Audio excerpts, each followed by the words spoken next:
I used to think a single fist couldn't undo years of loyalty. But one blow did exactly that. The evening had started like a celebration. Ryan had just earned a promotion at his firm, and Jake, our loud-mouthed, always performing best friend, threw a small gathering for him at his house.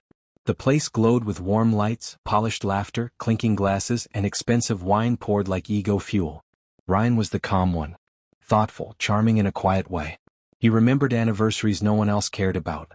Jake was the opposite. Volcanic energy, loud on purpose, always dominating the room. They'd known each other since college, but beneath all the joking I'd always sensed something sour. A rivalry disguised as bonding. When we arrived, Jake wrapped his arm around me in that too casual way he always had. Held on half a second deeper than necessary. Ryan brushed it off with a polite smile, but I saw the small wince in his eyes. The kind you pretend you didn't notice because conflict ruins evenings. Hours passed.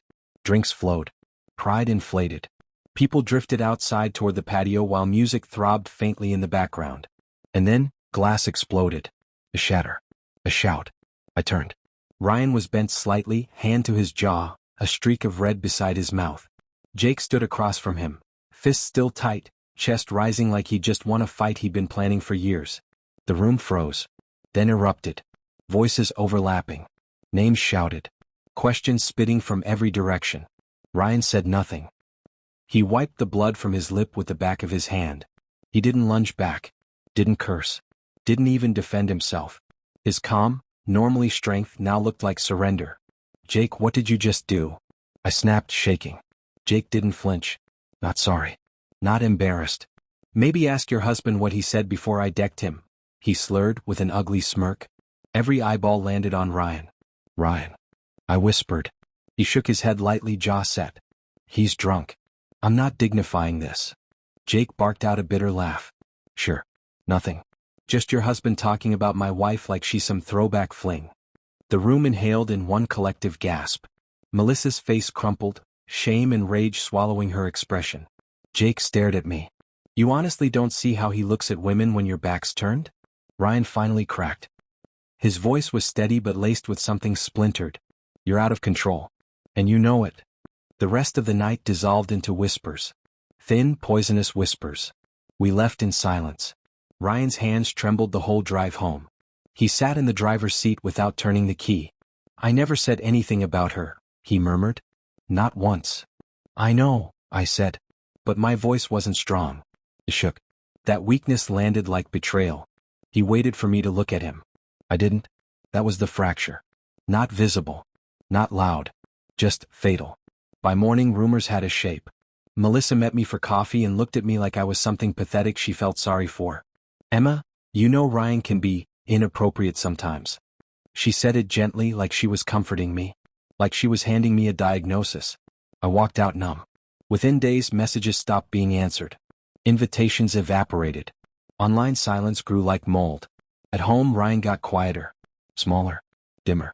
They're letting me go, he finally admitted one night, staring at his phone.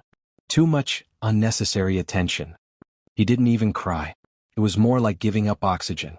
Emma, he said, voice thin, you didn't believe me that night, did you? My throat closed. I believed you, I whispered. But doubt had already been invited in. And doubt is a poison that does not leave your bloodstream willingly. He nodded once. Like confirmation. Sometimes not believing loudly enough is the same as not believing at all. A week later, I ran into Jake at a grocery store.